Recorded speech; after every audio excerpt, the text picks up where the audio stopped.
Hello, reality and tea sippers. So I don't know if you all follow Olivia Rodrigo. I've heard of her. I'm not really a fan. I can't quote her lyrics. But this is something that's causing a controversy right now. And she knows exactly what she's doing. Let me just say this. She's not the only one. There's a lot of these young starlets these days, whatever you want to call them, that they harken back to things that have already been done in the 90s, 80s, 90s, so forth. And they're not trailblazing at all. They're doing things that have already been done. And that's what happens. History repeats itself. No big deal. But when they do it, young girls like her, that actress, what's her name? The Carpenter girl, the actress that had the jeans ad, and countless others. They're doing these things that have already been done, so they're not trailblazing at all. But when they do it and they get criticized, they always like to play innocent and act like, oh, that's all in your head. That's all in your mind. That's not how I meant it to come off, or whatever. Or they try to psychoanalyze it into some kind of societal issue when it's not, just because if people have their opinions about it. So this look, this baby doll look, it sexualizes the aesthetic of a young, childlike girl. That's what it does. Good, bad, indifferent, love it, like it, hate it. That's what it's meant to combine. As you see here on the wiki article, it was termed kinder, or I'm censoring myself, but basically the look of a kindergartner. That's literally the term.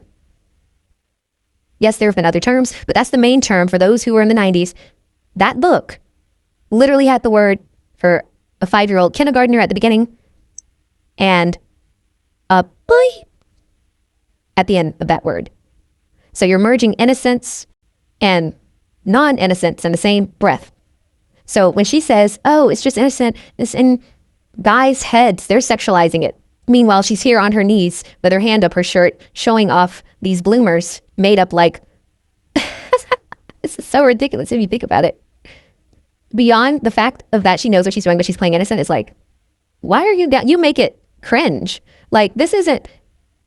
At least when they did it, if you're into that, I wouldn't dress that way. But somehow they came off and got away with it, and it was cool. I don't remember any of those 90s bands just going all the way with the bloomers. Oh my gosh. Got the bloomers with it? It's supposed to be half and half. You're supposed to look like a kindergartner and a beep at the same time. You're supposed to merge the two, the adult and child, woman and little girl. You literally are head to toe little girl because you've put on the dress, and then instead of some fishnets or something that represents an adult woman, you've got the bloomers. You've got the bloomers on. And then you want to play coy. Oh, this is innocent. I don't know what the big deal is. I thought I looked like CL. I don't remember her wearing bloomers. See, now you're taking it too far. Look at these two looks. There is no half and half here at all. Olivia is strictly doing the little girl aesthetic only. There's no mixture here. There's no mixture between adult and child. So when she gets criticized and people are saying she's sexualizing the look of a child, she has to take that criticism and sit with it, or go sit down somewhere and stop imitating stuff that's already been done, and you're doing it in a way that is not even perceived the way it was then.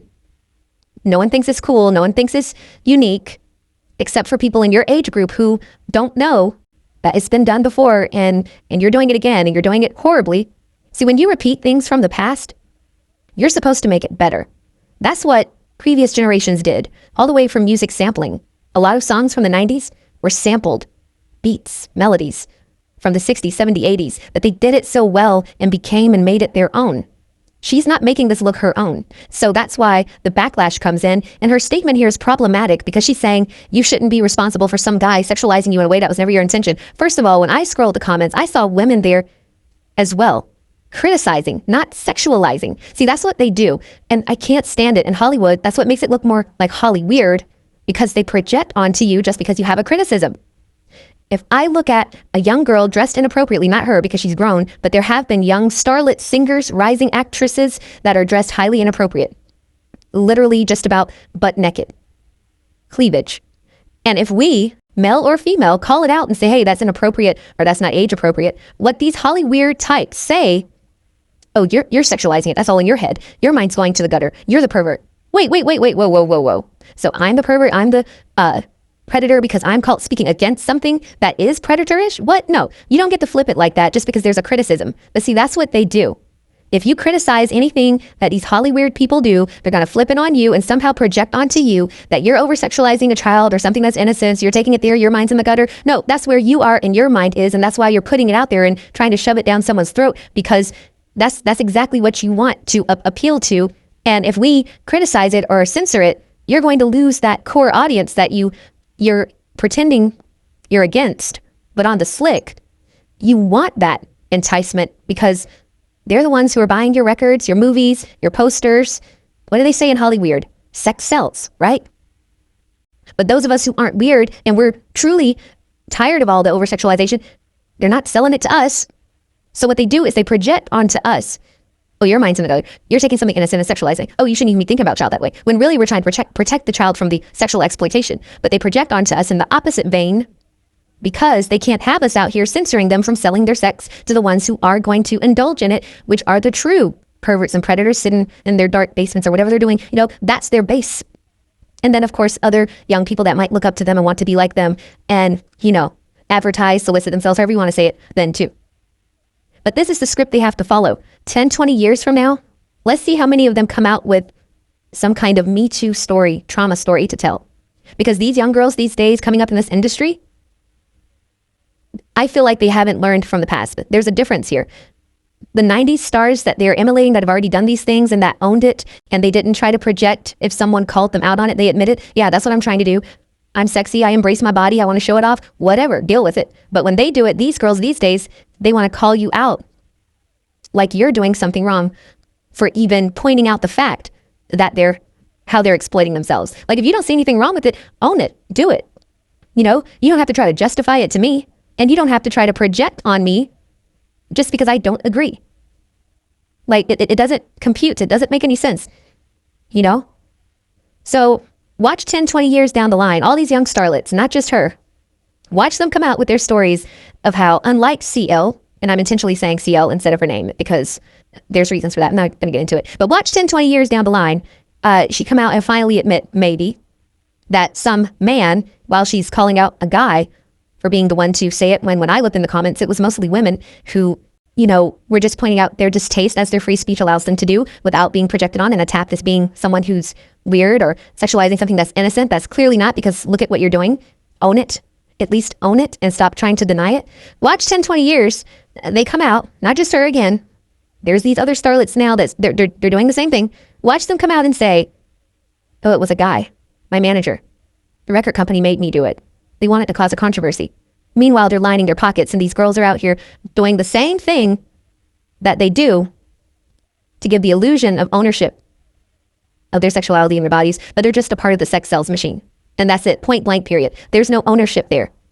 We saw it happen with Britney, and we had to wait to see her have a meltdown before anyone would admit she was a part of the sex sales machine.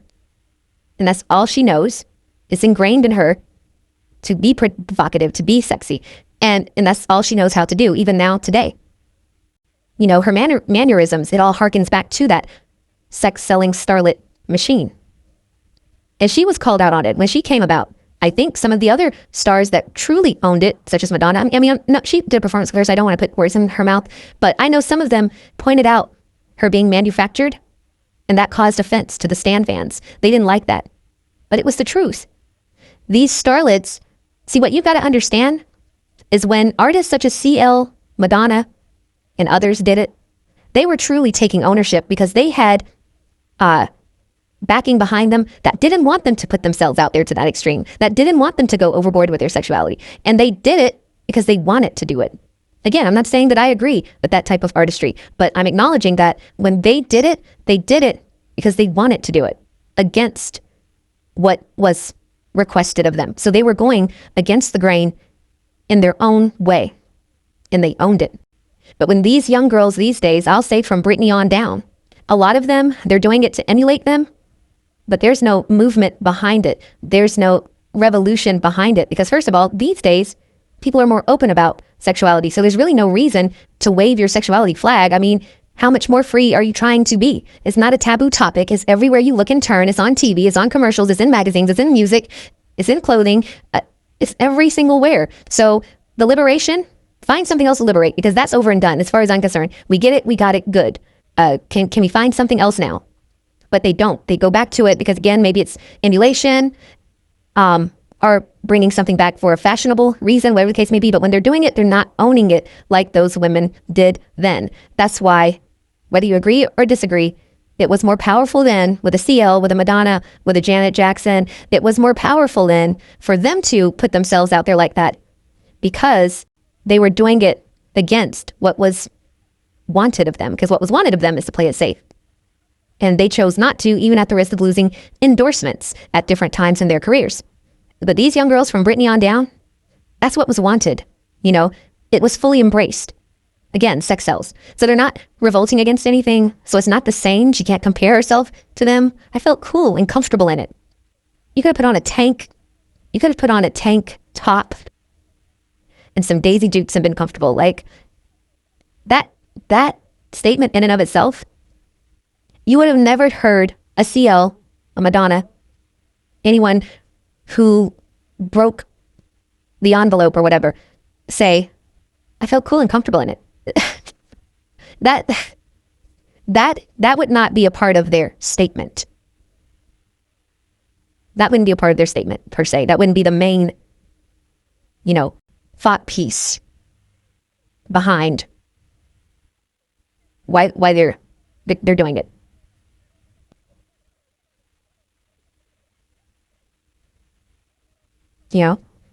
So they don't know their history.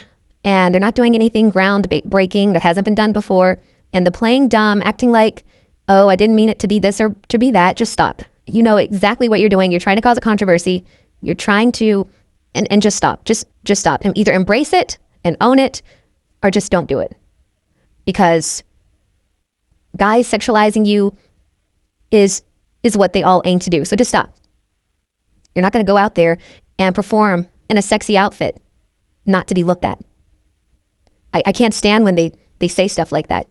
Oh, I don't want to be sexualized. Yeah, I'm standing here naked in front of you, gyrating and twerking, but don't sexualize me. What? Hello? Do they have the right to touch you? No, absolutely not. But if they look at you and think of you in that way, that's literally what you are inducing and stimulating. So don't deny that. Again, the women from the prior eras, they own that. That's what they were wanting to do. Their lyrics are literally saying that's what, like, take a Cardi B and Megan the Stallion. See, they do the same things, but they don't get criticized. I saw someone in the comments say, no one criticizes Cardi B, Megan the Stallion, or these other, and they were implying hip hop artists. They were. And they're absolutely right. No one does criticize them for putting themselves out there like that, because they own it. They know they're trying to be sexual. They know they're trying to be provocative. They know they want to be sexualized. Literally, their lyrics are so explicit that they make it quite clear that that is their goal, is to stimulate a man and make him think dirty things. They don't try to hide it, again, agree or disagree with it. They own it. And so that's why they don't get called out for it. When you have a Carpenter and Olivia Rodrigo, when you have these chicks, they don't own it. They want to play coy with it. Then it's inauthentic, and it's like, okay, just go sit down somewhere. Then go sit down. You don't want to be looked at in this way, but you're just stop.